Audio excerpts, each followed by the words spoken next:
Assalamualaikum warahmatullahi wabarakatuh. Saya Sahrul Gunawan, NIM 20068AF, kelas reguler B akan menjelaskan tentang proses dari destilasi pemilihan metode ekstraksi.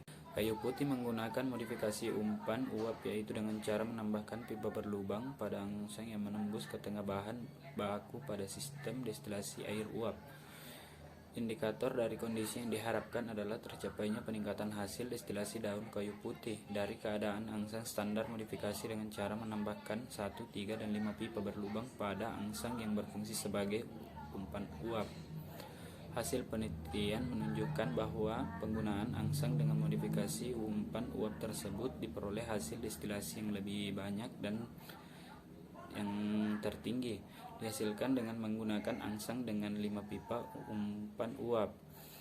Pemilihan cairan penyari atau pelarut. Pelarut yang digunakan adalah etanol 90% karena pada umumnya minyak atsiri yang mengandung persenyawaan terpen teroksigenasi lebih mudah larut daripada mengandung terpen tak teroksigenasi. Semakin tinggi kandungan terpen, semakin rendah daya larut atau semakin sukar larut. Karena senyawa terpen tak teroksigenasi merupakan senyawa nonpolar yang tidak mempunyai gugus fungsional. Hal ini dapat disimpulkan bahwa semakin kecil kelarutan minyak atsiri pada alkohol, biasanya alkohol 90%, maka kualitas minyak atsiri semakin baik. Pakai alat ekstraksi, prosedur kerja alat destilasi dengan uap panas berlangsung sebagai berikut, yaitu yang pertama, masukkanlah air ke dalam labu didih dan masukkan bahan yang akan didestilasi ke dalam Erlenmeyer. Yang kedua, hubungkanlah labu didih dengan Erlenmeyer dengan pipa dan perhatikan pemasangan pipa-pipa tersebut jangan sampai bocor, maka digunakan sebagai sumbat adalah sebuah gabus atau karet yang tahan panas. Yang ketiga, hubungkanlah Erlenmeyer sebagai alat penyuling dengan kondensor dengan sebuah pipa. Perhatikan pula cara pemasangan pipa ini, jangan sampai bocor. Yang keempat, hubungkanlah kondensor dengan alat penampung kondensat. Yang kelima, hubungkan pula kondensor dengan sebuah tempat penumpangan air pendingin yang letak lebih tinggi dari kondensor. Perhatikan aliran air kondensor tersebut agar arahnya berlawanan dengan aliran uap bahan yang digunakan di kondensasi. Yang keenam, pasanglah alat pemanas untuk memanasi labu didih, dan setelah air mendidih, uap panas akan mengalir ke Erlenmeyer yang berisi bahan hingga bahan yang didestilasi akan menguap, dan uap bahan ini bersama-sama dengan uap air mengalir ke alat kondensat yang tertumpang dalam alat penumpang kondensat. Selanjutnya, kondensat tersebut dimasukkan ke dalam alat pemisahan di mana dipisahkan antara zat hasil dengan air. Prinsip ekstraksi. Penyulingan daun kayu putih untuk mendapatkan minyak kayu putih menggunakan prinsip yang didasarkan kepada sifat minyak antasiri yang dapat menguap jika dialiri dengan uap air panas. Uap yang dialirkan akan membawa minyak antasiri yang ada di daun kayu putih, dan ketika uap tersebut bersentuhan dengan media yang dingin, maka akan terjadi perubahan menjadi embun sehingga akan diperoleh air dan minyak dalam keadaan terpisah. Pada penyulingan dengan cara menggunakan uap langsung, terjadi proses pengangkutan minyak atsiri dari dalam bahan bersamaan dengan uap panas yang ditiupkan secara langsung. Pada metode ini mirip dengan metode kukus, tetapi air tidak diisikan pada ketel penyulingan. Uap yang digunakan merupakan uap jenuh atau uap berlebihan panas pada tekanan lebih dari 1 atmosfer.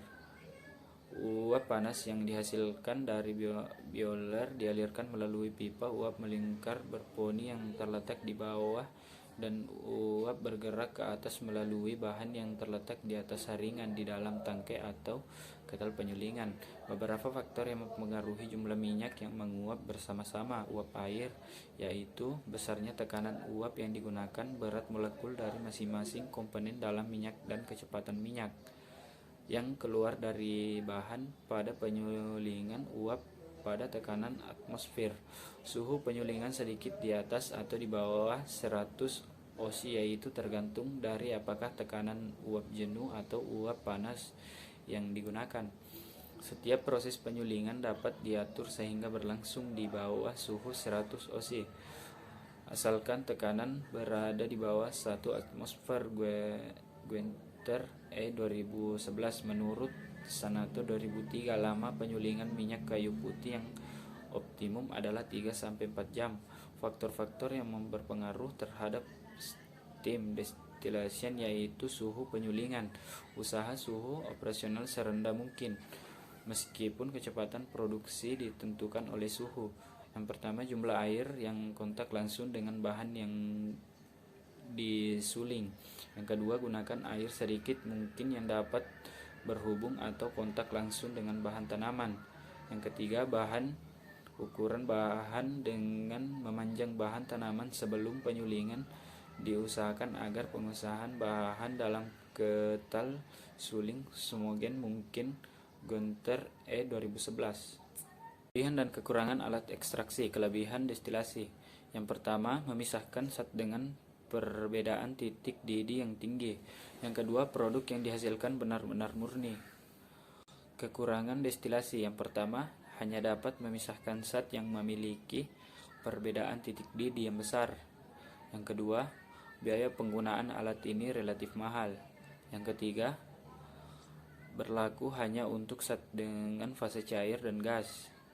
Kesimpulan, pada proses ekstraksi daun kayu putih menggunakan metode destilasi. Metode destilasi yang menggunakan yaitu uap air yang menggunakan pelarut. Metode uap air ini adalah dengan memasukkan bahan baku baik yang sudah dilayukan atau kering ataupun bahan basah ke dalam ketel penyuling yang telah berisi air, kemudian dipanaskan. Uap yang keluar dari ketel dialirkan dengan pipa yang dihubungkan dengan kondensor. Uap yang merupakan campuran uap air dan minyak akan terkondensasi menjadi cair ditampung ke dalam wadah. Selanjutnya, cairan minyak dan air tersebut dipisahkan dengan spektor pemisahan minyak untuk diambil minyaknya saja. Itulah tadi hasil dari pemaparan materi tentang destilasi. Terima kasih. Assalamualaikum warahmatullahi wabarakatuh.